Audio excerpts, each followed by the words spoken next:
eh, tema untuk bulan yang lalu keluarga sudah selesai dan bulan ini diawali dengan satu tema yaitu kasih yang benar. Saya akan mengambil di dalam kitab Wahyu. Ini cukup sulit ya, sehingga saya butuh pertolongan daripada seluruh jemaat yang ada di tempat ini ya untuk membantu saya di dalam doa supaya saya diberi hikmat dapat menyampaikan kebenaran firman Tuhan ini sesuai apa yang menjadi kebenaran itu sendiri.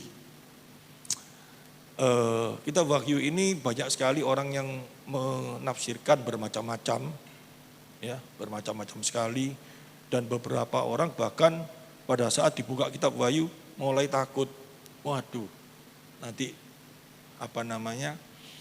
di dalam kehidupan ini bagaimana, dan kitab Wahyu itu seolah-olah sesuatu yang sangat menakutkan. Tapi sebetulnya kitab Wahyu ini ditulis dengan satu tema, ya, adalah umat pemenang, bahkan daripada pemenang. Dari temanya aja ada satu hal yang sangat luar biasa, bahwa kita ini semua umat pemenang, amin. Ya, kita adalah semua umat pemenang, bahkan lebih daripada pemenang. Kitab Wahyu ini ditulis oleh yang namanya Rasul Yohanes. Dia menulis dalam posisi sebagai seorang tahanan di Pulau Patmos. Nanti kita semua akan belajar dan kita akan baca dan kita akan mengerti dan gunanya apa di dalam kehidupan kita saat ini. Ya, Rasul Yohanes itu ditahan di Pulau Patmos karena apa? Karena kebenaran firman Tuhan. Masa itu, pada zaman itu, di mana pemerintahan yang diduduki oleh Roma itu dikuasai namanya seorang kaisar yang sangat bengis, yaitu Kaisar Domitius. Kaisar ini menganggap dirinya sebagai Tuhan atau Allah di dalam sejarah. Sehingga setiap orang yang tidak mau memanggil dia Tuhan atau Allah pasti dihukum mati. Ya, entah kepalanya dipotong, dimasukkan ke lubang yang penuh dengan binatang buas, atau dibakar hidup-hidup, atau disalib terbalik, macam-macam disiksa, pokok dimatiin. Situasi pada waktu itu yang sangat berat. Setiap orang percaya pada waktu itu mengalami satu goncangan yang sangat-sangat berat sekali, di mana saat kejadian itu Kristus sudah naik ke sorga posisinya. Jadi seluruh muridnya tinggal Rasul Yohanes, yang lainnya mati sebagai martir. Mereka karena kebenaran mereka ada yang dipenggal, mengalami siksaan yang sangat berat luar biasa. Dan kitab Wahyu ini ditulis sekitar tahun 90 sesudah Masehi, ya, atau tahun 100 sesudah Masehi. Jadi penderitaan yang sangat berat dan orang-orang yang pada waktu itu mengalami satu goncangan, di mana Kristus mati, bangkit, naik ke surga. Posisinya sekarang itu di surga, Kristus itu sedang apa? Posisinya Kristus itu sedang apa? Mereka pada waktu itu tidak ada beritanya. Memang di dalam Injil Yesus berkata, kamu nggak usah gelisah, aku nanti naik, aku menyediakan tempat bagi kamu. Tapi situasinya bagaimana, keadaannya bagaimana, itu nggak ada yang tahu. Ini membuat satu kegelisahan pada saat itu bagi orang-orang percaya. Karena orang-orang percaya pada waktu itu menghadapi siksaan, tekanan yang begitu berat, dan mereka banyak sekali yang dibunuh, dipotong kepalanya karena kebenaran, karena tidak mau mengaku Yesus adalah Kaisar Domitius adalah Tuhan, mereka dibunuh.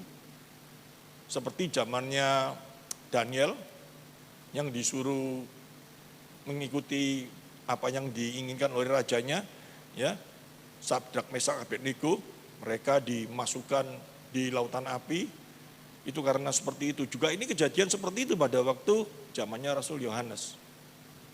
Mereka mengalami beban yang begitu berat, mereka mengalami satu siksaan yang begitu berat. Sehingga keadaannya pada waktu itu sangat luar biasa sekali. Dan kita terapkan dalam kehidupan kita saat ini. Kita seringkali berbicara bahwa kita ini sudah mengenal Kristus, Yesus sebagai juru selamat. Amin. Semua berkata seperti itu. Coba kita mulai berpikir dalam kehidupan kita masing-masing.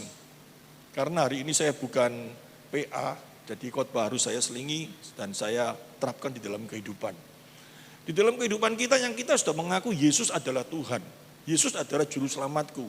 Dia mati bagi aku, dia memberikan hidup bagiku. Tetapi saat kita mengalami satu ujian, cobaan, apapun bentuknya saya nggak tahu. Yesus ini ditaruh dalam posisi apa dalam kehidupan kita? Kalau Yesus ditaruh di dalam posisi yang tepat dalam kehidupan kita, dalam situasi apapun juga, kita tetap akan berbahagia. Amin. Kita tetap akan kuat. Kita tetap akan memiliki satu kekuatan. Karena apa? Posisinya Yesus, pengertiannya kita tentang Yesus itu tepat. Ya, sesuai dengan apa yang diberitakan di dalam kebenaran itu.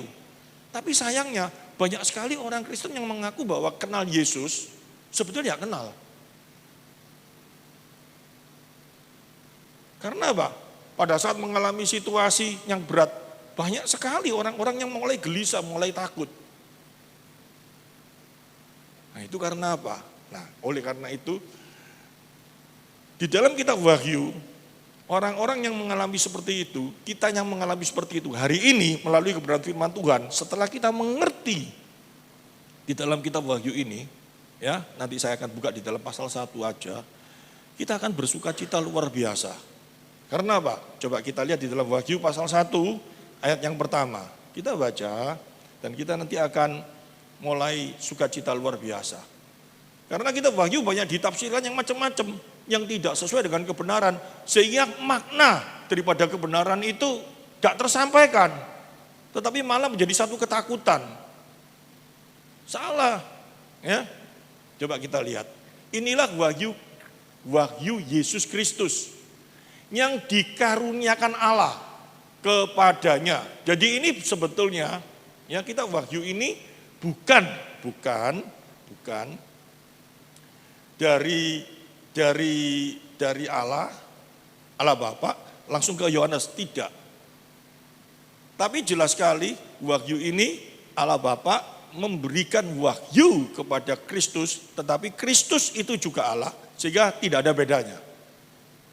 Ya, saya tidak mau mengupas itu terlalu dalam, saya ingin menjelaskan sepintas saja. Supaya ditunjukkan kepada hamba-hambanya apa yang harus segera terjadi, dan oleh malaikatnya yang diutusnya, ia telah menyatakan kepada hambanya Yohanes. Singkat cerita, Yohanes diberi ya pengertian, Yohanes diberi satu penglihatan, dan itu Yohanes menulis dan dia berkata bahwa apa yang dia tulis ini benar-benar adalah wahyu daripada Allah sendiri. Nah ini harus kita mengerti dengan baik.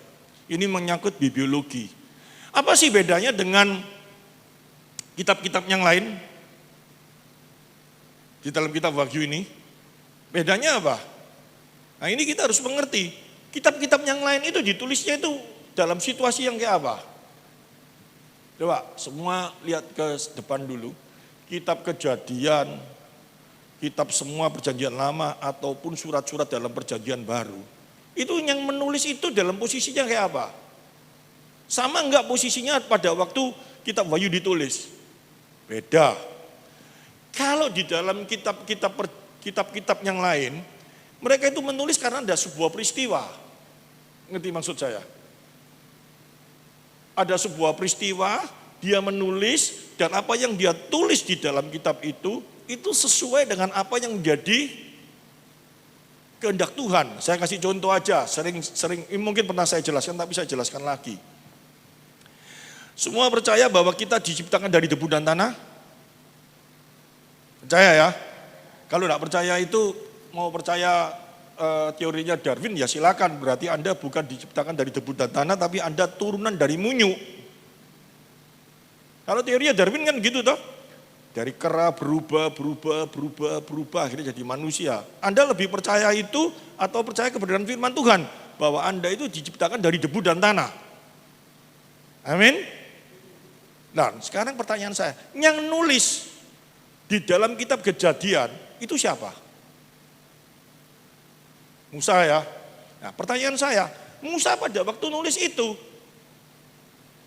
dalam kondisi bagaimana dia bisa menulis bahwa manusia diciptakan dari debu dan tanah? Pertanyaan saya ini, coba kita mulai pikirkan. Musa itu juga manusia, kapan dia tahu bahwa manusia diciptakan dari debu dan tanah?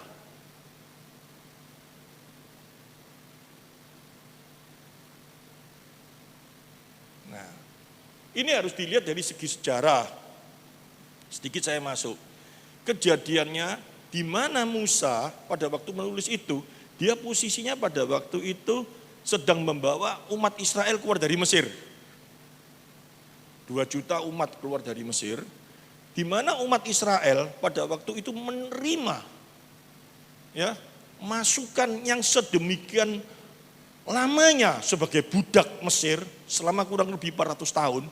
Di dalam bahasa Surabaya ini dijejeli otaknya, di brainwash, dimasukkan sesuatu di mana mereka itu adalah ciptaan Allah yang tidak sama dengan apa yang ada bagi bangsa Mesir. Bangsa Mesir itu seolah-olah berkata bahwa mereka itu diciptakan oleh Allah dengan bahan yang lain. Ini sejarah. Mereka itu diciptakan dengan bahan-bahan yang mulia, yang luar biasa. Tetapi bangsa Israel itu diciptakan dari bahan-bahan yang enggak ada artinya, yang sangat bawah, sehingga mereka itu memang pantas diciptakan jadi budak. Seperti itu masuk di dalam hati bangsa Israel pada waktu itu. Nah, Musa itu mengatakan tidak seperti itu. Ini sama seperti yang ada di Indonesia. Indonesia ada enggak yang punya pikiran kayak gitu? Ada. Darah biru itu loh. Tahu? Orang-orang yang merasa bahwa dirinya itu ningrat apa-apa, dia akan ngomong ini darah biru. Apa darahnya mereka itu biru bener. Nah, itu kan menunjukkan bahwa dia itu kastanya lebih tinggi. Ada yang kasta-kasta seperti itu. Nah, Musa ini mau menghancurkan ya apa yang sudah ada di dalam otak bangsa Israel. Dengan cara dia menulis, kita manusia semua itu diciptakan oleh Allah ya dari debu dan tanah, tetapi dikasih nafas Allah dan serupa dengan gambar Allah. Ini sesuatu yang luar biasa. Dia menulis itu dengan satu tujuan supaya bangsa Israel tidak mengalami satu tekanan di dalam pikiran yang salah. Dia ingin memberitahu dalam hal itu. Tetapi ini tidak bertentangan dengan kebenaran firman Tuhan. Ya, sehingga ini memang apa yang Tuhan inginkan dan dilakukan hikmat diberi hikmat sehingga Musa dapat menulis itu dan ini menjadi sebuah kebenaran firman Tuhan. Ya, salah satu seperti yang lain-lainnya, surat-suratnya Paulus semua itu lagi menulis surat. Hai Timotius, anakku yang kekasih apa semua. Kenapa jadi kebenaran firman Tuhan? Nah, situasi-situasi yang seperti itu dan itu semua kalau nanti ikut PA, suatu saat kita akan buka PA lagi, itu berbicara tentang biologi. Segala tulisan itu adalah ilham daripada Allah sendiri, ya, yang memberi ilham. Kenapa? Dari semua tulisan itu tidak ada satupun yang bertentangan. Tetapi kita wahyu lain. Kita wahyu di satu peristiwa di mana orang-orang itu juga mengalami kegelisahan. Tetapi Yohanes itu menulis bukan seperti itu, tapi dia benar-benar ya digambarkan di sini wahyu ya kepada hambanya Yohanes ayat yang kedua. Posisi Yohanes pada waktu itu bagaimana? Yohanes telah bersaksi tentang firman Allah dan tentang kesaksian yang diberikan oleh Yesus Kristus, yaitu segala sesuatu yang telah dilihatnya. Dia menerima benar-benar peliharanan. Dia bukan keadaan mimpi. Ngerti maksudnya? Dia bukan keadaan tidur terus dia mimpi melihat seperti itu. Bukan seperti itu. Tapi kondisinya dia pada saat itu, dia keadaan tidak tidur, tapi Tuhan memberikan satu hal yang sangat luar biasa. Dia benar-benar dikuasai oleh Roh Allah. Ini harus kita mengerti dengan baik. Kenapa? Coba kita lihat. Ayat yang ketiga. Berbahagialah yang membaca dan yang mendengarkan kata-kata nubuat ini yang telah menuruti apa yang ada tertulis di dalamnya sebab waktunya sudah dekat. Ayat yang keempat. Dari Yohanes kepada ketujuh jemaat yang ada di Asia Kecil, kasih karunia dan damai sejahtera menyertai kamu dari Dia yang ada dan sudah ada, yang akan datang, dan yang dari ketujuh roh yang ada di hadapan tatanya. Nanti saya jelaskan. Terus, dari Yohanes Kristus, saksi setia yang pertama yang bangkit dari orang mati, berkuasa atas raja benar, bagi Dia mengasihi kita dan yang telah melepaskan kita dari dosa kita oleh darahnya.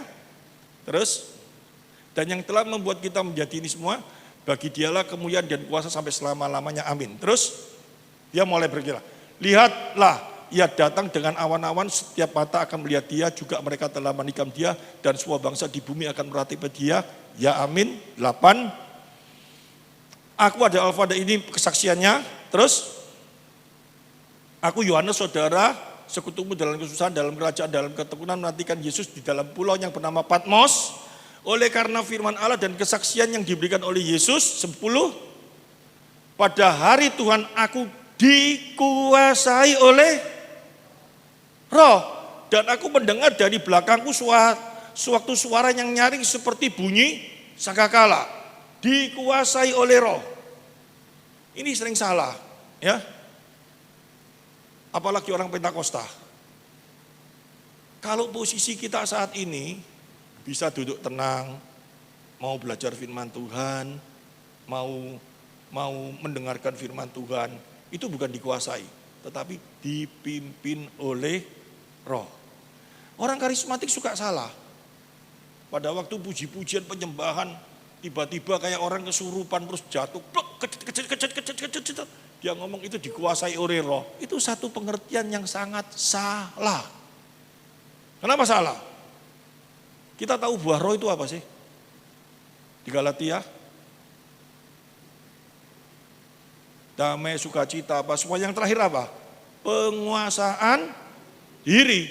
Mau seorang dikuasai roh, malah jatuh, malah kejet-kejet, tidak ada penguasaan diri, banting kanan, banting kiri. Itu bukan dikuasai roh. Itu dikuasai roh-rohan, roh nyolok kidul mungkin. Ya. Tapi kalau dikuasai roh bukan seperti itu, tertib memuliakan Tuhan. Amin. Nah, orang sering kali bangga. Wah, bisa ngomong ngatur, tidak karu-karuan, itu katanya dikuasai roh kudus. Rohnya siapa yang seperti itu? Itu satu pengertian yang salah. Tetapi Yohanes, dia dikuasai roh, dia bukan kejet-kejet. Ya. Dia bukan teriak yang aneh-aneh, tapi dia apa? Bersaksi. Dia menulis. Dan ini tidak pernah terjadi. Ya. Ada maksud Tuhan, seseorang itu dikuasai penuh karena Tuhan ingin memberikan satu wahyu, pewahyuan pada orang ini. Dan pewahyuan itu sudah selesai. Ngerti maksud saya? Pewahyuan ini selesai karena firman Tuhan ini ditulis sudah sempurna, jangan sampai ada wahyu baru lagi. Nabinya nabi baru. Itu tidak cocok semua, itu salah. Ya, ini pengertian yang salah. Dan saya akan sampaikan di dalam kitab wahyu ini. Ada satu hal yang indah. Memang bagi yang belum ikut PA, ya, wahyu, saya jelaskan ini agak bingung sedikit, tapi saya coba berusaha untuk dapat bisa sampaikan dan supaya bisa diterima dengan baik. Saya ulangi, ya, dia dikuasai oleh roh, suatu suara yang ini seperti bunyi sangkakala, dengan satu tujuan, ya, apa? Coba kita lihat. Nanti kita bisa menerima satu hal yang luar biasa. Ayat 11, katanya apa yang engkau lihat, tuliskanlah di dalam sebuah kitab, dan kirimkanlah kepada ketujuh jemaat ini, ke Efesus, ke Smyrna, ke Pergamus, ke Tiara, ke Sardis, ke Filipia, dan Laodikia. 12, ini yang akan menjadi tema khotbah saya hari ini. Lalu aku berpaling untuk melihat suara yang berbicara kepadaku, dan setelah aku berpaling, tampaklah ketujuh kaki dian dari emas.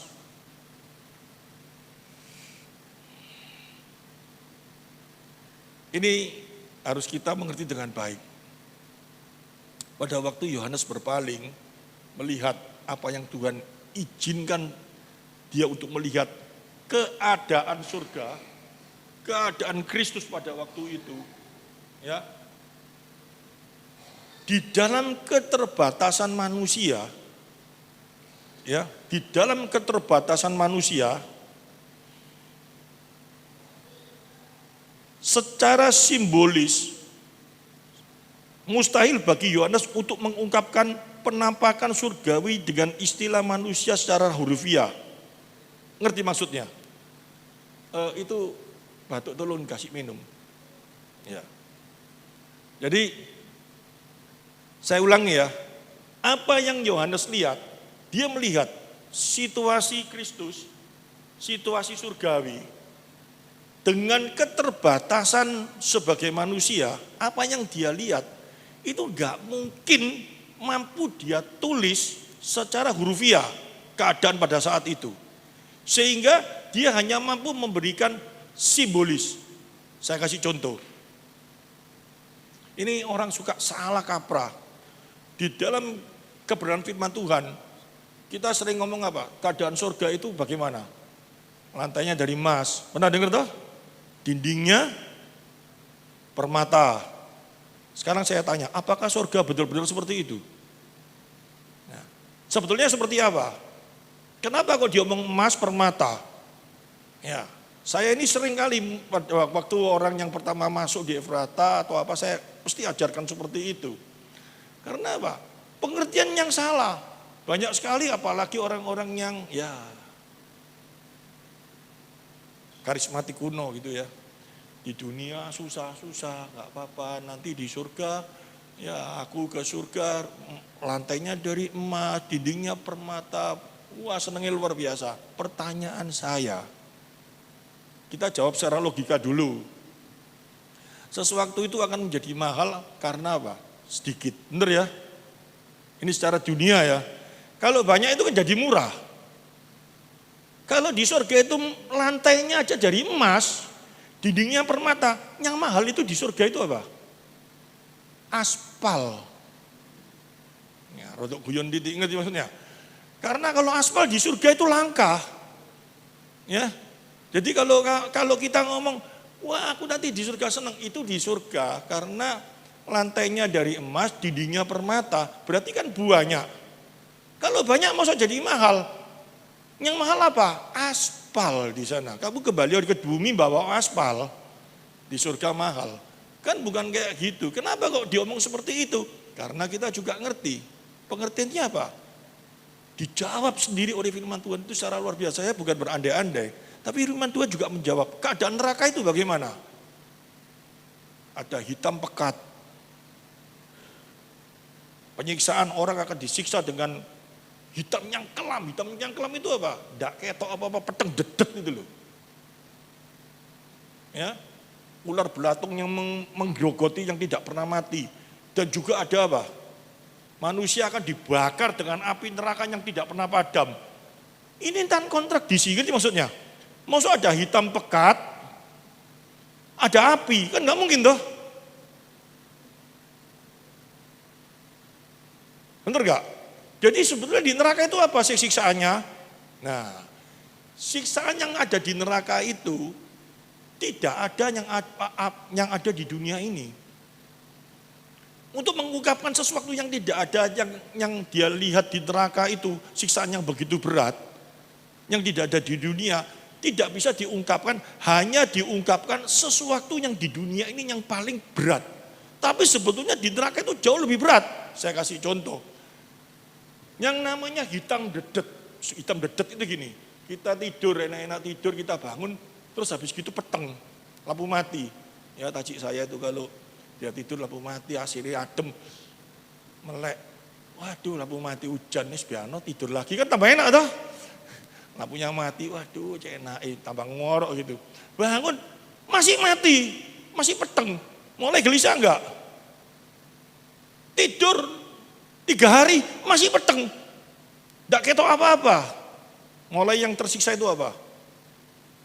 Jiwanya, bener gak? Kegelisahan yang sangat luar biasa, yang tidak ada ujungnya, itu yang terjadi di neraka. Api, digambarkan api yang membakar yang tidak pernah berhenti. Siapa yang kenyonyok? Kenyonyok, what is kenyonyok? Apa? Kena bara api itu, enggak ngomong sakit. Sakit toh? Gosokan, kena gosokan, aduh sakit. Sakitnya kalau kena sekali.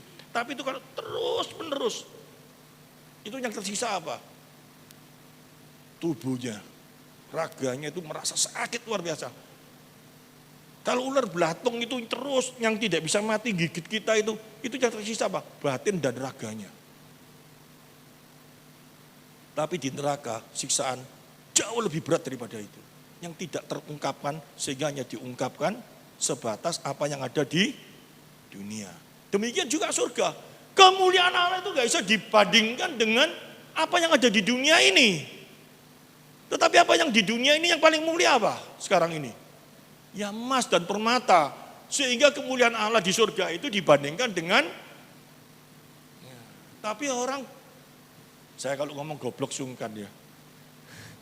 Bodoh. Pikirannya masih di surga itu yang bisa membuat dia senang itu adalah apa? Emas, permata dan permata. Tetapi di surga itu yang membuat kita sukacita yaitu apa? Kemuliaan Allah yang tidak bisa diungkapkan dengan sesuatu yang ada di dunia ini. Jadi kalau pengertiannya yang salah, coba mulai dihapus. Yaitu apa? Aku susah-susah di dunia, nanti tidak apa-apa, aku di surga disediakan tempat. Ya tempatku dari emas, permata, apa. Itu kalau pemikiran seperti gitu, kamu teologi, goblok. Ya. Ya, ini kita mulai mengerti dengan baik. Demikian juga banyak sekali hamba-hamba Tuhan yang ngomongnya itu saya kalau dengarkan firman Tuhan, yang mimpi di surga ketemu dengan Yesus dan ngomong-ngomong gini, Yohanes ini loh rasul, pada waktu dikasih penglihatan siapa itu Yesus, dia gak mampu mengungkapkan. Kok ada orang berani ngomong ketemu sama Tuhan Yesus, dijak minum makan kopi, ini apa aja itu loh. Kayalan-kayalan. Di neraka dia cerita, ada sampai dia buat buku, orang yang suka bohong ilatnya dipotong, kaki yang nyuri tangannya dipotong. Itu kakek lihat film. Jadi kayalannya aneh-aneh. Ya, sebetulnya bukan seperti gitu. Sesuatu yang ada di surga dan neraka itu sesuatu yang tidak bisa diungkapkan secara hurufiah. Sehingga yang diungkapkan itu hanya berupa simbol-simbol. Nah, simbol-simbol ini jangan diartikan dengan pemikiran kita yang salah. Tetapi simbol-simbol ini harus diartikan sesuai dengan kebenaran firman Tuhan. Karena simbolnya ini juga diambil di dalam kebenaran firman Tuhan. Supaya dapat dimengerti dengan baik. Kenapa saya buka kitab Wahyu? Ya, sesuai dengan janji saya yang berapa tahun yang lalu, bahwa kitab Wahyu ini saya sudah mengeksposisi, saya sudah mulai belajar sedemikian lamanya, dan ini mulai saya ingin bukan saya yang melukis, tapi saya panggil seorang pelukis untuk mulai melukis 22 lukisan yang menceritakan kitab Wahyu. Bukan promosi, tapi ini satu hal di mana nanti orang-orang akan saya ajak untuk melihat dan untuk menjelaskan kitab Wahyu melalui sebuah lukisan. Saya teruskan. Dan lalu aku berpaling untuk melihat suara yang berbicara kepadaku. Dan setelah aku berpaling, tampaklah kepadaku 7 kaki dia dari emas. 7 kaki dia dari emas ini bukan benar-benar Tuhan Yesus itu, kaki dia itu tahu toh? Tempatnya lilin dulu. Ya, bukan benar-benar seperti itu. Jadi nanti digambarkan lidahnya seperti pedang bermata dua, benar-benar seolah-olah lidahnya ini apa namanya? Kayak pedang keluar gini, matanya kayak bara api, rambutnya apa namanya? Nanti digambarkan gitu semua, bukan dia lihat itu seperti itu semua. Kalau Yesus seperti itu takut gak kita? Ya takut, di surga kita lihat Yesus, wih serem ya. Ya toh, mulutnya keluar seperti pedang, serem. Bukan. Bukan seperti itu. Tapi satu ungkapan kemuliaan Allah yang tidak bisa digambarkan secara hurufiah. Hurufiah itu ngerti maksudnya? Ya, kasih contoh ya. Nah, kasih contoh ya.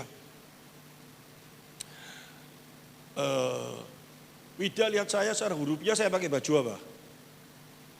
Warna kuning batik, kan bisa ditulis toh. Pak Titi khotbah hari ini pakai baju kuning batik. Batiknya gambar apa? Ada kembangnya, ada apanya, bisa ditulis toh. Tapi kemuliaan Allah itu tidak bisa ditulis, ngerti maksudnya? Sesuatu yang dipakai Tuhan itu, kita lihat itu nggak terbayangkan. Nggak terbayangkan itu apa? Bukan nggak terbayangkan. Tidak ada sesuatu yang dapat dibandingkan yang ada di dunia ini, ngerti maksudnya? Mau nulis kayak apa itu tidak bisa ditulis. Ini sama saja dengan, ya saya kasih gambaran gampang yang sesuatu tidak bisa ditulis itu ya. Kayak apa ya kalau di dunia? Kalau di dunia ini semua bisa ditulis ya rasanya ya. Sesuatu hal yang apapun bisa ditulis ya rasanya ya. Tetapi kalau sesuatu yang dimiliki Allah, Allah itu modelnya kayak apa? Kemuliaan itu kayak apa? Enggak bisa ditulis karena apa? Allah itu tidak terbatas. Allah itu sesuatu yang mulia. Kemuliaan Allah itu tidak ada bandingannya di dunia ini. Sehingga otak kita yang terbatas ini mau menulis apa yang dilihat itu tidak bisa. Tidak bisa keluar gitu loh. Ngerti maksudnya? Mau dibandingkan dengan apa? Saya tidak bisa ngomong lagi ya, pokoknya itulah. Ngerti ya maksudnya ya? Nah, coba kita lihat mulai. Saya tulis ya, aku berpaling dan gambar-gambaran macam-macam itu artinya secara simbolis, ditulis secara simbolis saja. Mustahil bagi Yohanes untuk mengungkapkan penampakan surgawi dengan istilah manusiawi secara hurufiah. Gak mungkin. Sehingga dia menulis di ayat 13 apa? Di tengah-tengah kaki Dian itu ada seorang serupa anak manusia.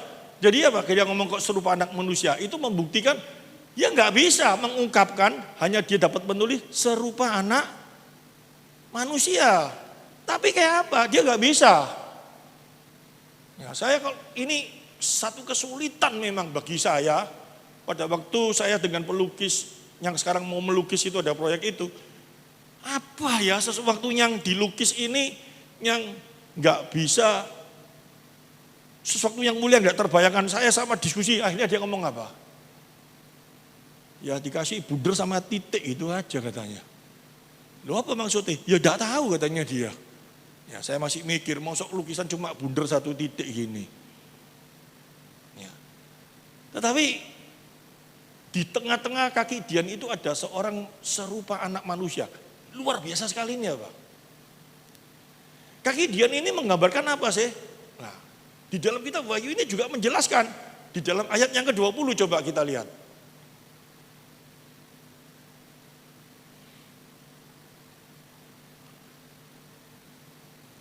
Dan rahasia ketujuh bintang yang telah kau lihat pada tangan kananku dan ketujuh kaki Dian emas itu. Ketujuh bintang itu ialah malaikat ketujuh jemaat. Dan ketujuh kaki Dian itu ialah ketujuh jemaat. Maksudnya apa? Maksudnya apa? Kembali lagi ke ayat yang ke-1 dan sebuah masalah yang terjadi sebelum kitab Wahyu ini tulis. Masalah apa tadi? Tadi saya jelaskan masalah apa? Umat pilihan Allah, ya toh? Orang-orang yang mati syahid, orang-orang yang mati martir, yang dipotong semua, dan ada beberapa orang yang dipotong, mereka gelisah. Gelisahnya apa? Waduh, Tuhan Yesus ini sekarang posisinya kayak apa? Di surga ini dia lagi apa? Orang-orang yang mati ini sekarang posisinya mau diapain? Dan aku nanti ini kayak apa? Posisiku kayak apa? Tuhan ini sekarang ini kayak apa? Paham maksudnya? Mereka kan kebingungan toh, takut toh. Kondisinya ini sekarang kayak apa? Yesus ini lagi apa sih? Dia ini di surga lagi santai sudah mari. Kan di dalam Matius pasal 28 kan ngomong tugasnya selesai dia naik ke surga toh, menyediakan tempat bagi kita. Nah sekarang kita dalam dunia ini bagaimana situasinya?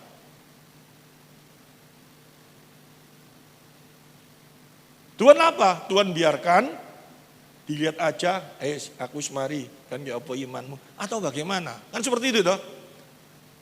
Nah ini dijawab di dalam kitab Wahyu ini. Jawabnya di mana? Coba kita lihat tadi di dalam ayat 13. Luar biasa kalau kita, karena ini bukan eksposisi nanti saya jelaskan di dalam penerapan dalam kehidupan kita. Dan di tengah-tengah kehidupan itu ada seorang serupa anak manusia. Serupa anak manusia ini siapa? Kristus toh. Yang tidak bisa tergambarkan secara hurufiah. Sehingga dia cuma bisa menulis secara hurufiah apa? Serupa anak manusia. Kalau serupa itu pasti belum pasti toh. Kira-kira kurang lebih kan seperti itu toh. Kenapa kayak gitu? Ya tidak mampu menulis. Apa yang dia lihat itu, waduh ini kayak apa? Gak mampu dia tulis. Ya. Seperti juga siapa? Ungkapan siapa? Rasul Paulus. Rasul Paulus pada waktu dia dibawa ke penglihatan ke surga dan dibawa di surga tingkat 3, dia ngomong kayak gitu itu artinya apa? Keterbatasannya dia melihat keadaan surga. Sehingga dia tidak mampu melihat, mengungkapkan, dia hanya berbicara apa? Aku dibawa ke tingkat 3. Paulus ini mengambil dari kebiasaan orang Yahudi. Angka yang sempurna bagi orang Yahudi itu angka 7. Nah, saya ngomong kayak gini jangan dipakai untuk buka toko 7. Bukan loh ya. Itu bisa di kebiasaan orang Yahudi. Angka 7 itu angka yang sempurna. Sehingga di dalam kitab Wahyu pun dikasih apa? 7 kaki dian, 7 roh Allah, 7 obor. Pakai kata-kata 7 itu kebiasaan orang Israel itu membeli suatu gambaran-gambaran banyak sekali di dalam kitab Wahyu itu pakai angka-angka. Angka 7, angka 10, angka 1000, angka 144. Ya nanti kalau eksposisi saya jelaskan. Saya akan menjelaskan hanya ini saja sedikit. Angka 7. Dan di tengah-tengah kaki dia itu adalah seorang serupa anak manusia berpakaian jubah yang panjangnya sampai di kaki dan dadanya berlilitan ikat pinggang dari emas. Sudah tidak usah dibayangkan Yesus itu pakai apa namanya? Ikat pinggang emas, jubahnya tua. Ojo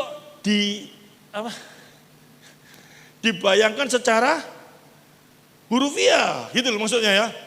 Ini sesuatu yang mulia pokoknya Yesus itu pada waktu harus lihat tidak terbayangkan. Saya gemes ya kalau ada orang menceritakan itu disimbol-simbolkan. Salah. Sebetulnya simbol-simbol ini ingin menceritakan apa? Coba kita lihat. Ada satu hal yang sangat dahsyat. 14. Kepala dan rambutnya putih bagaikan bulu yang putih mentah dan matanya bagaikan nyala api. Wis ta. Ya, ojo bayangkan Yesus itu rambutnya putih kayak pendekar opo gitu. Ya, terus matanya keluar kayak api kayak film. Jangan sampai memiliki pemikiran seperti itu, ya. Tetapi ada maksud daripada sang penulis ini memberikan simbol-simbol ini. Maksudnya itu apa? Kita harus kembali lagi di dalam tujuan penulisan. Tujuan penulisan ini apa? Kenapa kita Wahyu ini diberikan Tuhan kepada Yohanes untuk menulis? Pasti ada satu masalah toh. Masalahnya apa tadi sudah saya jelaskan. Orang-orang percaya pada waktu itu kehilangan pegangan. Kehilangan pegangnya apa? Posisi mereka ini sekarang kayak apa? Allah ini bagaimana? Mereka ini bingung.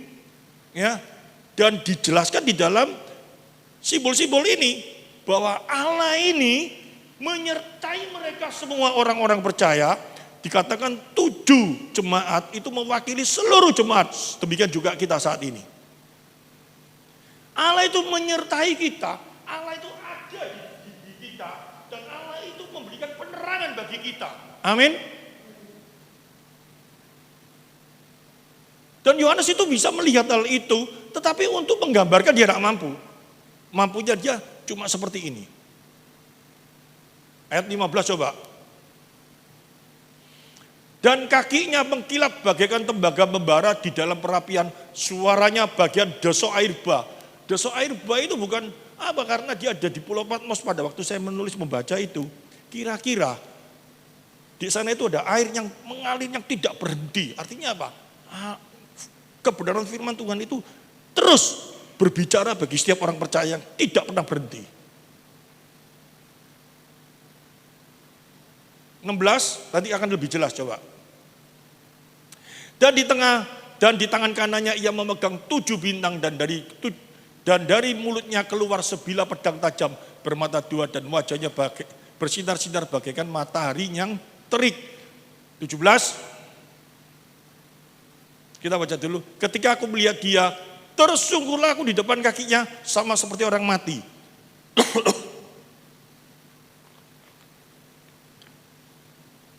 Tadi itu kan gambaran-gambaran toh. Ayat 17 ini apa? Gambaran-gambaran itu, yang tadi itu, dia melihat dan dia begitu melihat kemuliaan Allah, dia tersungkur seperti orang mau mati. Tapi kembali saya ulangi ya, yang dia tulis itu jangan diterima secara literal. Ngerti maksudnya? Gak boleh ya. Karena sesungguhnya dia bukan melihat Yesus itu, matanya kayak api, rambutnya putih panjang. Jangan seperti itu. Ya. Tetapi ketika aku melihat dia, tersungkurlah aku di depan kakinya sama seperti orang yang mati. Tetapi ia meletakkan tangan kanannya di atasku lalu berkata, jangan takut, aku adalah yang awal dan yang akhir. 18. Dan yang hidup aku telah mati, namun lihatlah aku hidup sampai selama-lamanya. Dan aku memegang segala kunci maut dan kerajaan maut. 19. Karena itu tuliskanlah apa yang telah kau lihat, baik yang terjadi sekarang maupun yang akan terjadi sesudah ini. 20. Dan rahasia ketujuh bintang yang telah kau lihat pada tangan kananku dan ketujuh kaki dari emas itu, ketujuh bintang ialah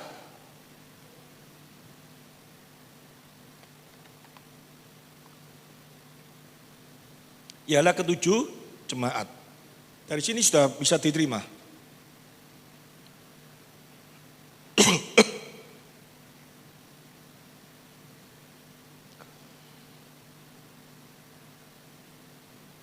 Gambaran kemuliaan Allah, ya.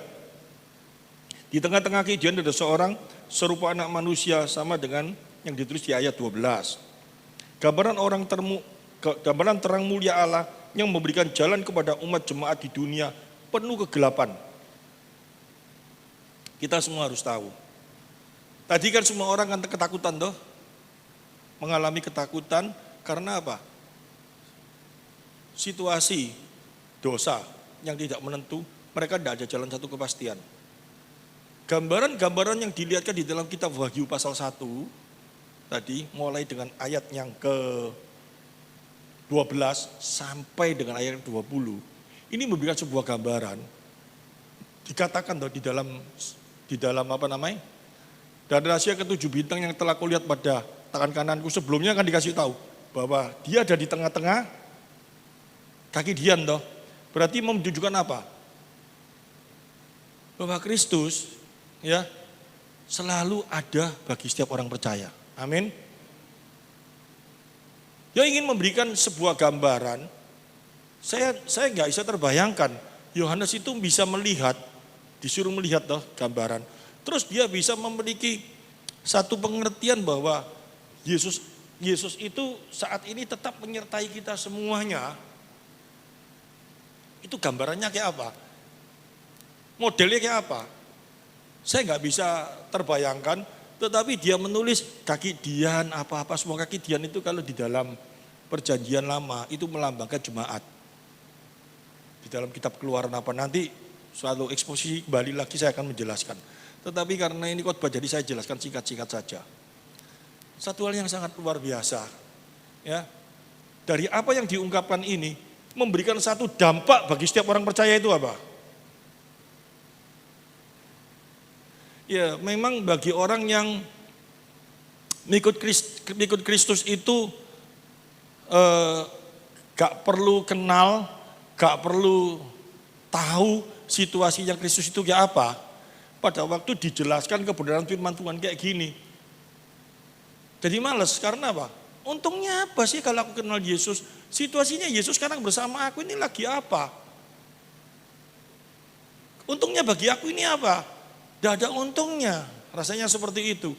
Padahal pada saat kita bisa benar-benar merasakan seperti tadi tuh, yang membuat kita benar-benar sukacita, yang membuat kita benar-benar kuat di dalam kehidupan ini, saat kita bisa benar-benar tahu kondisi kita sebagai orang percaya, bahwa kita tidak pernah ditinggalkan oleh Dia. Amin. Nah, bukti bahwa kita tidak pernah ditinggalkan oleh Dia itu apa? Dijelaskan di dalam kitab Wahyu tadi itu. Pasal 1 ayat 1 sampai dengan 20. Di mana kondisi, saya ulangi kembali lagi nih ya. Kondisi orang-orang Israel yang pada waktu itu menghadapi seorang raja yang bengis, yang kalau tidak mau mengaku dia sebagai Allah, raja itu mereka dipotong, dibakar hidup-hidup, dimasukkan lubang singa, mengalami siksaan yang berat, penderitaan yang sangat berat. Mereka merasa apa? Kalau Tuhan ada, kalau Tuhan menyertai aku, kok sekarang aku dibiarkan seperti ini? Saya kayak apa sih? Tuhan ini di mana? Sebetulnya Tuhan ini pada waktu naik ke sorga, dan sekarang ini dia lagi apa? Mereka gelisah, sehingga ditulislah kitab Wahyu. Dalam kitab Wahyu itu dijelaskan. Dijelaskan bagaimana? Yohanes dikasih penglihatan. Penglihatannya bagaimana? Yesus di dalam segala kemuliaannya, dia tetap menyertai setiap orang percaya. Amin. Digambarkan dengan apa? Kaki dian, 7 obor, yang seperti itu semuanya. Yang ditekankan sampai di dalam ayat yang 20. Dan rahasia ke-7 bintang yang telah kau lihat pada tangan kananku dan ke-7 kaki dian emas itu ialah ke-7 bintang itu ialah malaikat ke-7 jemaat, dan ke-7 kaki dian itu ialah ke-7 jemaat. Digambarkan Yesus ada di tengah-tengah kaki dian. Paham maksudnya?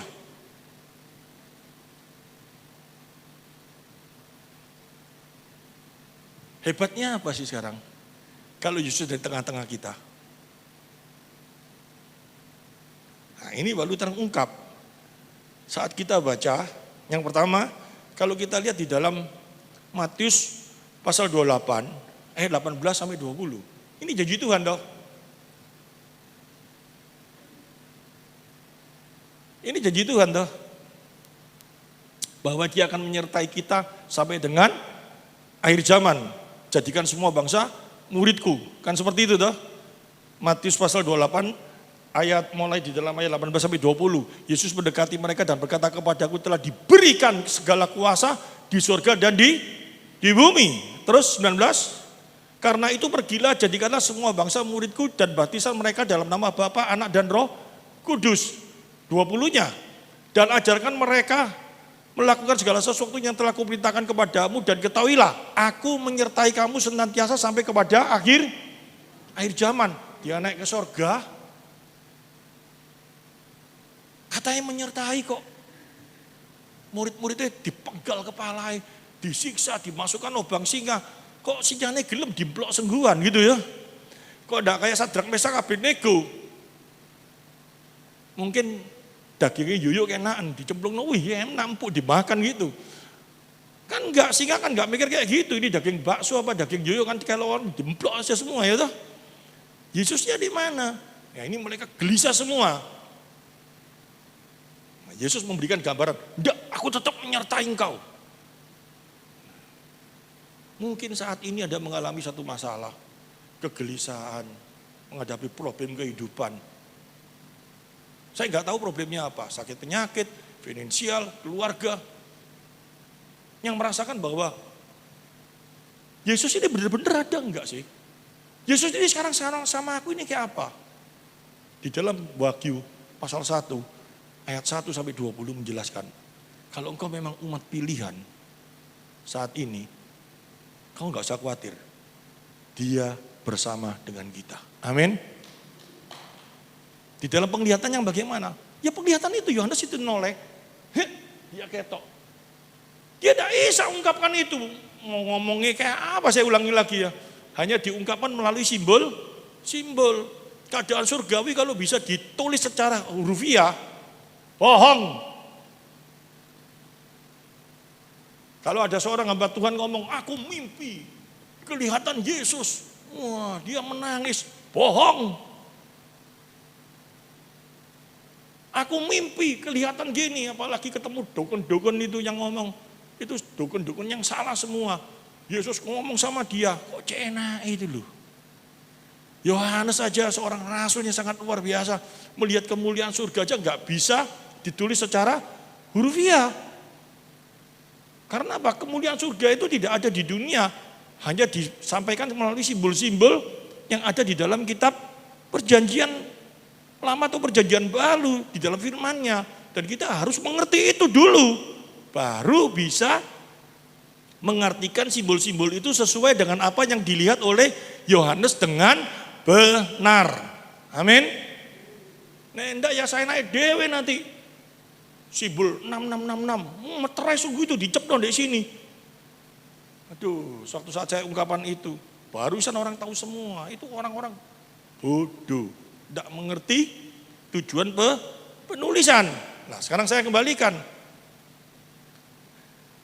Kan dikasih gambaran toh bahwa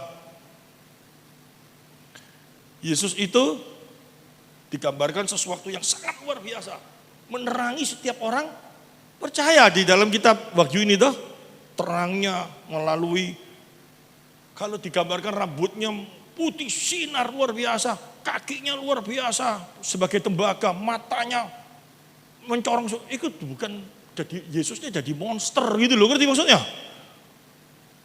Mau melihat Yesus kok kayak gitu di surga ya takut anak-anak kecil. Tapi ini gambaran menceritakan apa? Dia memberikan penerangan, dia memberikan cahaya terang bagi setiap orang yang dikasihinya. Kemuliaan cahaya kemuliaannya itu menyertai setiap kita. Amin. Ini ungkapan ini sama saja dengan ditulis di dalam Yohanes pasal 14 ayat 15, coba kita lihat.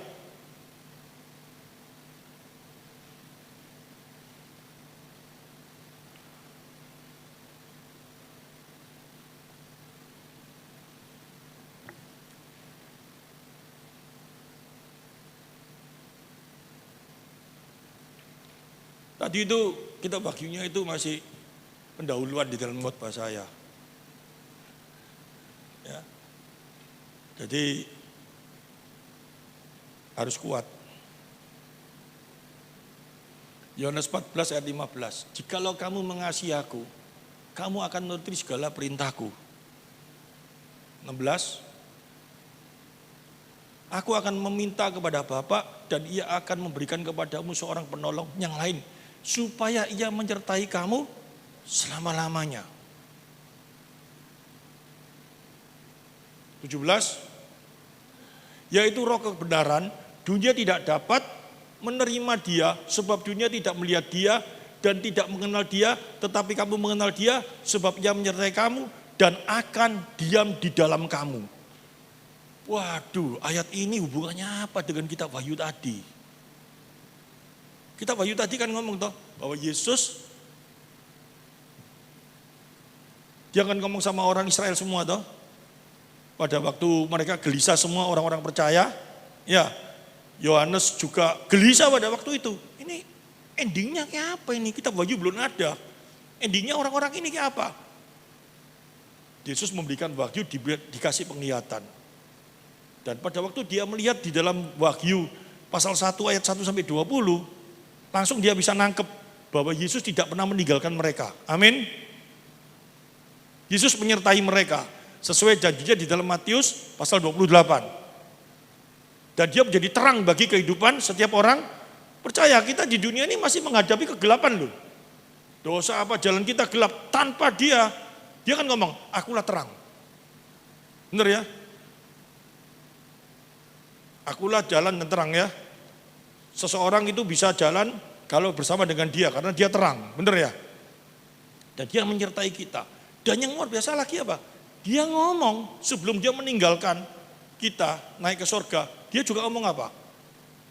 Aku akan memberikan seorang penolong. Nah, ini kita mulai kupas ini pelan-pelan. Seorang penolong itu apa sih? Mulai kita lihat di dalam ayat 15.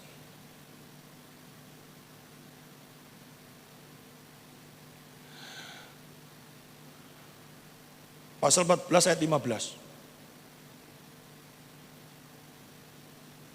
Jika kamu mengasihi aku, kamu akan menuruti segala perintahku. Ya. Mengasihi aku, menuruti segala perintahku. Pengertian ini aja, kalau salah, cilaka kita. Dasar kita melakukan perintahnya itu karena apa? Kasih itu.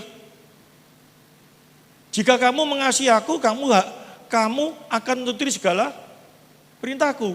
Jangan sampai kita melakukan perintahnya bukan dasarnya kasih loh ya.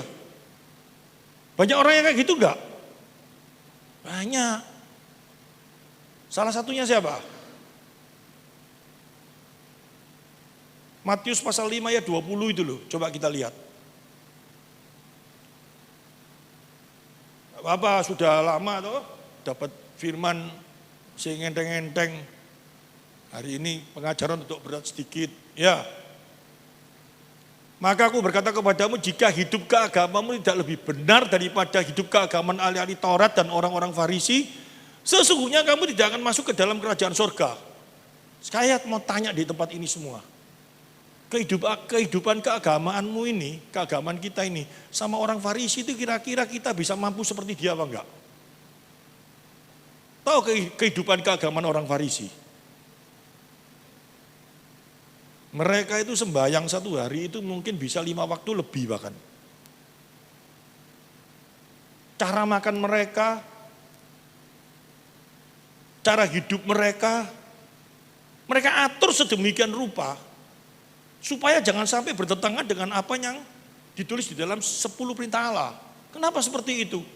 Karena kehidupan bangsa Israel, ya, kehidupan bangsa Israel pada waktu zamannya perjanjian lama Nabi, siapa itu saya lupa, mereka mengalami keterpurukan yang sangat luar biasa karena mereka tidak menuruti 10 perintah Allah. Tuhan hajar, nabinya marah, dimarahi sama nabinya, mereka ketakutan. Dan mereka mulai menyusun aturan-aturan dari 10 ayat itu, 10 perintah itu, mereka buat menjadi 613 perintah. Hendaklah 200 berapa dan 300 berapa itu janganlah.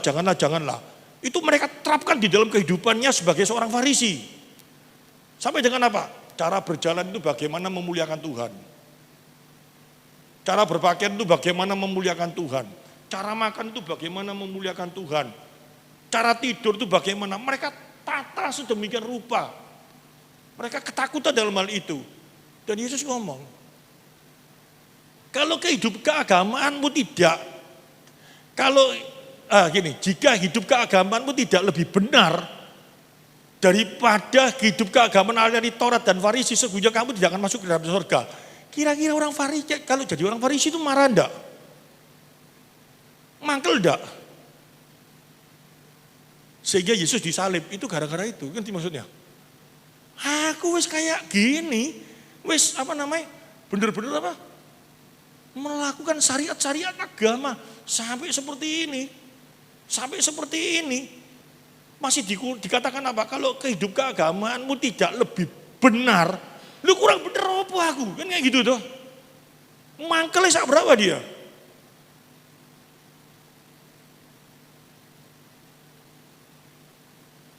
Yang salah ini apa? Yesus tambahin lagi omongan. Apa yang mereka ajarkan baik turuti, tetapi apa yang kelakuan mereka jangan dituruti. Kelakuannya baik kok. Yang kelakuan itu dalam bahasa aslinya sebetulnya apa? Spiritnya. Ngerti maksudnya spiritnya? Hatinya Dia melakukan itu semua dengan satu tujuan, supaya dia bisa masuk surga.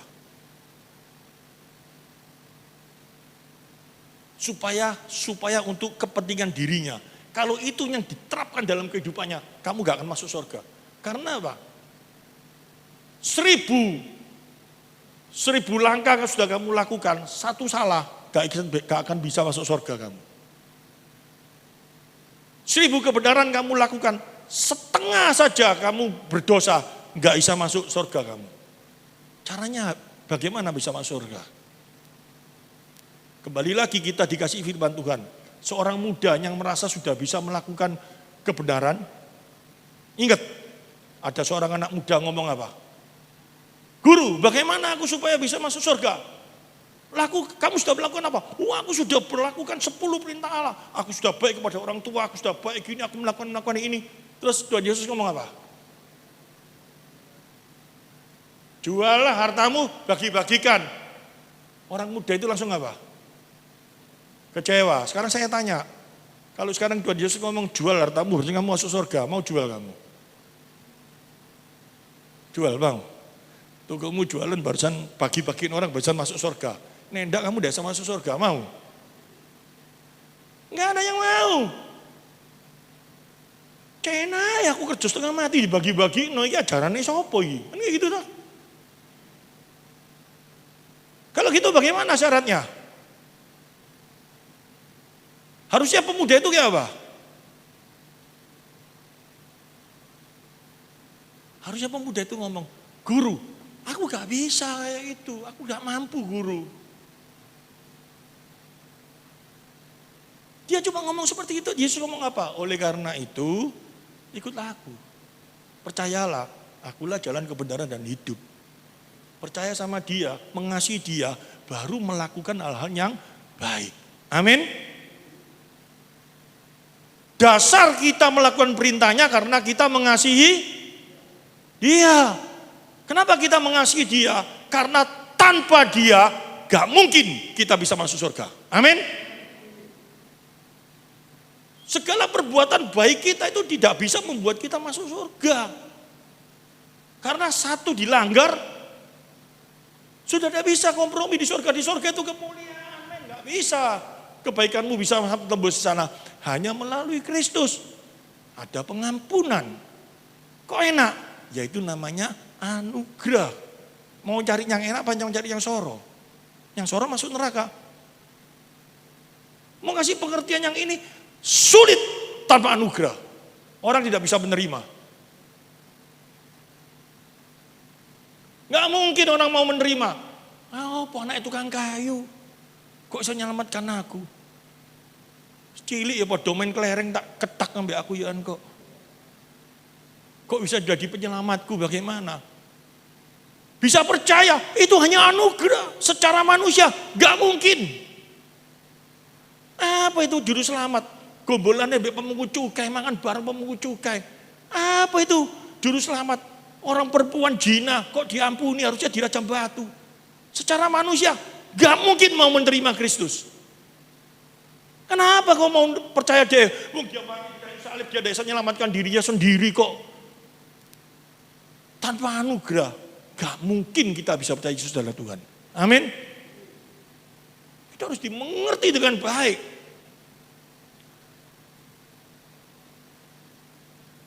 Sehingga kalau ini sudah dimengerti dengan baik, pada waktu kita baca Yohanes pasal 14 ayat 15. Kita melakukan barang siapa mengasihi aku, pasti melakukan perintahnya. Amin. Jadi dasar kita melakukan perintahnya karena mengasihi Tuhan. Dasar kita melakukan perintahnya karena kita sudah menerima kasih-Nya di dalam hidup kita. Amin. Bukan dibalik, dasar kita melakukan perintah Tuhan supaya Tuhan mengasihi kita. Salah. Wale otae. Jangan kita memberikan persembahan, kita memberikan sesuatu kepada Allah, supaya Allah memberikan kepada kita. Itu bukan Allah, tetapi itu ilah. Kalau Allah itu kita memberikan persembahan, kita memberikan segala sesuatu, karena kita sudah merasakan segala hal yang baik dari Dia. Amin. Konsep yang seperti ini harus hadir dalam kehidupan kita. Kecuali kamu konsepnya tetap konsep dukun. Konsepnya, ya ngomong terus terang aja Gunung Kawi. Memberikan sesajen yang banyak. Tak getong wayang 5. Ngasih apa? Baru kita bisa diberi. Kalau Allah kita bukan seperti gitu. Kita tidak melakukan apa-apa. Dia beri segala hal dalam kehidupan kita. Amin. Ini harus dimengerti dengan baik. Sehingga di dalam Yohanes pasal 14 ayat 15 itu ditulis. Jikalau kamu mengasihi aku, kamu akan menuruti segala perintahku.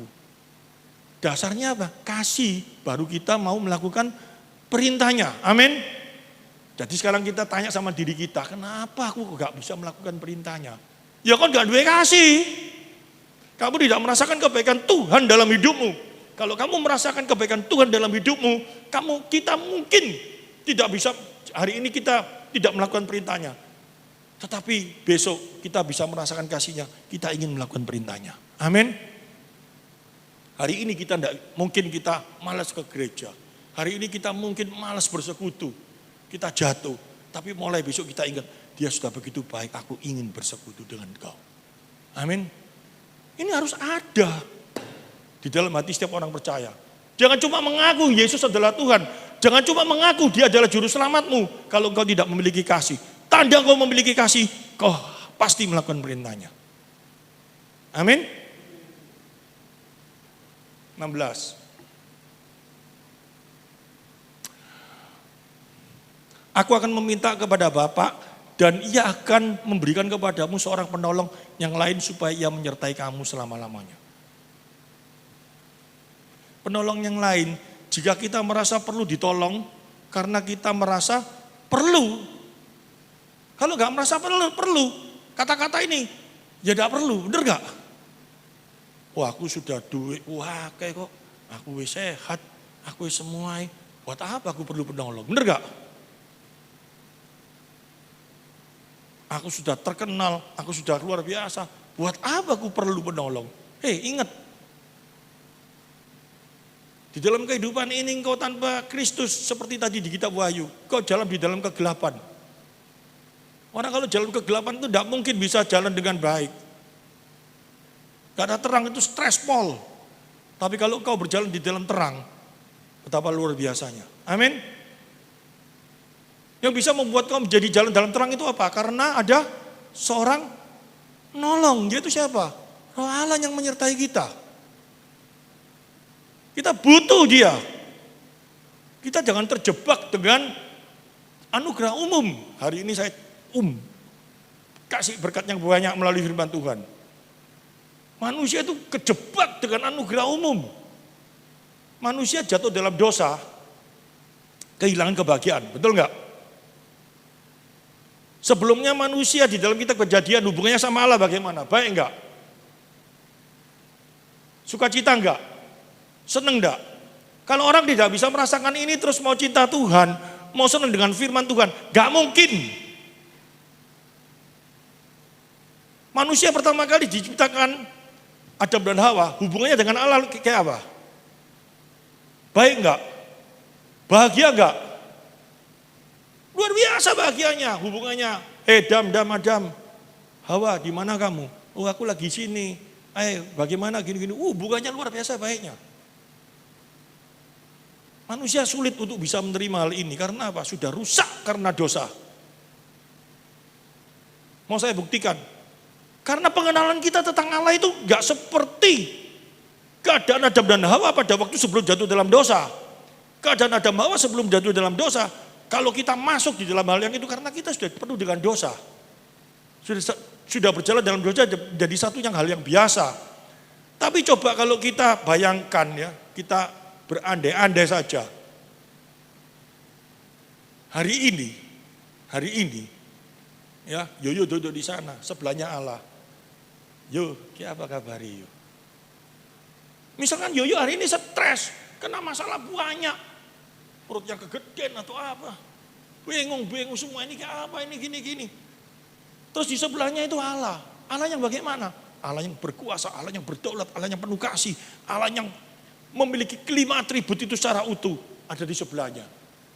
Yo, kayak apa kabari? Kita kayak apa? Senang kayak apa? Senang enggak? Luar biasa bahagia enggak? Kita bisa merasakan, yes, dia bersama denganku kok. Dia yang berdaulat, dia yang berkuasa. Mungkin kamu gak punya duit, gak punya apa, kamu bingung besok makan apa. Dia yang memiliki segala-galanya di sebelahmu. Menyapa dengan kasih. Kayak apa kabari? Senangnya kayak apa? Sebelah kita ada Jokowi gitu aja kita stres ngadepi apa terus dia di sebelah kita. Kayak apa kabar itu? Waduh, segala stres bisa terobati enggak? Dia orang yang berkuasa kok. Tapi coba kita bayangkan ini yang menciptakan Jokowi, yang menjadikan Jokowi seumpama ada di sebelah kita dan itu hubungannya sama kita sedemikian baiknya. Dia mengetahui keperluan kita, dia mengetahui beban kita, dia mengetahui segala sesuatu yang kita perlukan dan dia menyapa kita. Kayak apa kabari? Baik-baik tak? Ada masalah apa? Kalau ada yang seperti itu dalam sebelah kita, kita senang enggak? Senangnya luar biasa. Tapi karena dosa, manusia jatuh dalam dosa. Dosa tidak bisa mendekati Allah. Benar enggak? Terpisah sama Allah. Tapi Allah itu penuh kasih. Di dalam Kejadian pasal 4 sudah saya jelaskan toh. Allah tahu manusia kalau ditinggal gitu aja tanpa Allah, tidak ada satu hal yang bisa membuat mereka bahagia seperti yang Allah sudah kutukan. Kamu akan menderita, kamu akan bekerja dengan sengsara, kamu apa semuanya tanpa anugerah umum diberikan. Di bumi sudah seperti di neraka. Tapi Allah masih memberikan anugerah umum di dalam kitab Kejadian. Anaknya Kain, anaknya yang berdosa itu semua. Dikasih apa? Anugerah umum. Menjadi seorang peternak. Binatang yang liar bisa dikumpulkan, dikembangkan, hasilnya membuat dia bahagia. Benar gak? Bisa menjadi seorang yang pandai besi. Sampai sekarang bisa membuat keyboard. Stres main keyboard, jadi seneng gak? Tapi anugerah umum itu berlaku bagi siapa? Bagi semua orang. Baik orang yang komunis yang tidak percaya Tuhan dikasih anugerah umum itu enggak? Dikasih. Orang-orang ateis, orang-orang komunis semuanya menerima itu semua, menerima. Tapi itu cuma persentasenya kecil kebahagiaan yang kamu dapat. Kamu tidak akan puas dengan hal itu. Dikasih tahu apa? Yang bisa membuat kita puas itu siapa? Hanya roti hidup. Amin. Hanya dia yang bisa membuat kita puas. Kekayaan kamu tumpuk setinggi langit. Setelah banyak, hitung dengan umurmu, kamu bisa menikmati berapa lama? Tambah stres enggak? Wis tak kumpul no akeh-akeh. Mari gini tak tinggal. Bingung gak bega? Hah? Mau enggak mau pasti kamu tinggal. Stres gak? Yang membuat kamu sengsara apabila segala sesuatu yang kamu terima dalam anugerah umum itu tanpa kamu bisa melihat anugerah khusus yaitu apa? Kamu dikembalikan di dalam hubunganmu dengan Allah melalui Yesus. Amin. Hanya melalui Yesus kita memperoleh satu kebahagiaan yang mutlak. Oleh karena itu dikasahkan di dalam khotbah Yesus. Orang yang miskin di hadapan Allah itu adalah orang yang paling bahagia. Miskin di hadapan Allah memiliki pengertian apa? Yang hidupnya bergantung penuh sama Allah. Maka engkau akan bahagia. Sehingga Rasul Paulus menulis di dalam Filipi pasal 4 ayat yang ke-13. Segala perkara dapat kutanggung di dalam dia.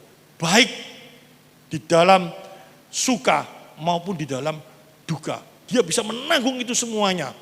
Karena di dalam dia. Ini satu hal yang harus komprehensif dalam kehidupan orang percaya. Tanpa ini, di dalam kehidupan kita, nol. Mengaku Kristen, nol. Ya, sekarang kita semua tahu, dia bersama dengan kita. Kita tahu siapa itu Yesus dalam hidup kita. Dia yang selalu menyertai kita. Dia yang selalu berada bersama dengan kita. Yang membuat kita bahagia ini siapa? Karena penyertaannya dalam kehidupan kita. Tanpa dia, hidupku ini di dalam jalan kegelapan. Hanya karena dia janjinya seperti di dalam Wahyu pasal 1 itu. Dia ada di tengah-tengah kita dan dia menjadi terang dalam kehidupan kita. Amin. Itu yang membuat kita sukacita. Itu yang membuat kita luar biasa. Tanpa itu, segala sesuatunya sia-sia. Ya, mungkin situasi saat ini Anda menghadapi beban berat. Mungkin situasi hari ini Anda mengalami persoalan yang sangat-sangat berat. Tapi saya rasa tidak seberat pada waktu zamannya Yohanes. Ya, kepalanya dipotong, mengalami satu beban yang berat. Tapi masalahnya orang itu macam-macam. Mungkin saat ini Anda menghadapi sakit penyakit. Mungkin saat ini Anda menghadapi ekonomi yang resesi, yang apa semua. Tapi percayalah, engkau tidak pernah ditinggal. Dia ada di tengah-tengah kamu. Dan dia tetap menjadi terang bagi kehidupanmu. Segala kegelapan yang menekan kamu, segala kegelisahan yang membuat kamu gelisah, gak usah khawatir karena dia ada di dalam tengah-tengah kita.